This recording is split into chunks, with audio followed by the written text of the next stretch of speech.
اللہ الرحمن الرحیم نحمدہ ونصلی علی رسولہ الکریم اما بعد السلام علیکم ورحمۃ اللہ وبرکاتہ۔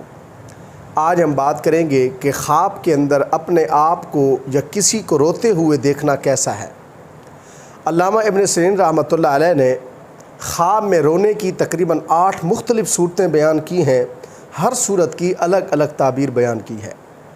مثلاً خواب میں آنسوؤں کے ساتھ رونا، خواب میں بغیر آنسوؤں کے رونا، خواب میں رونے کی وجہ سے چہرے پر نشان پڑنا، خواب میں قرآن شریف پڑھتے ہوئے رونا، خواب میں رونے کے بعد ہنسنا، زور زور سے یعنی چلا چلا کر رونا، بغیر آنسوؤں کے اپنے آپ کو روتے ہوئے دیکھنا، خواب میں آنسو دیکھنا وغیرہ۔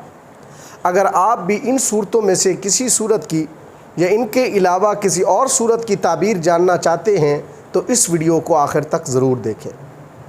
اگر کچھ شخص خواب کے اندر اپنے آپ کو آنسوؤں کے ساتھ روتے ہوئے دیکھتا ہے تو اس کی تعبیر یہ ہے کہ یہ خواب دیکھنے والا شخص دین اور دنیا کی نعمتوں سے مالا مال ہوگا، دیندار اور خوشحال ہوگا۔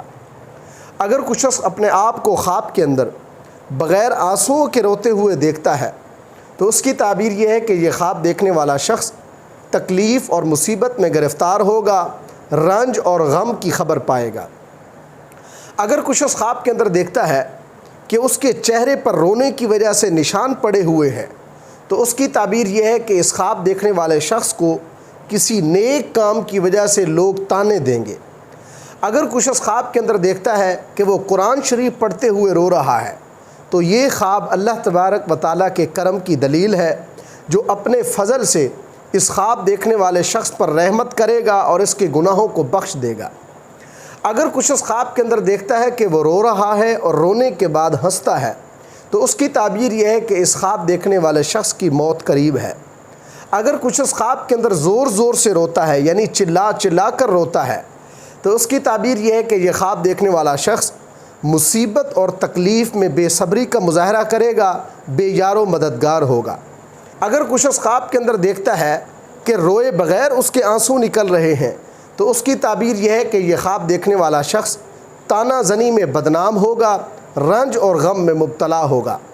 اگر کچھ شخص خواب کے اندر صرف آنسو دیکھتا ہے تو یہ خواب شادی یا کسی خوشی کی علامت ہے، غم دور ہوگا، اس خواب دیکھنے والے شخص کو راحت ملے گی۔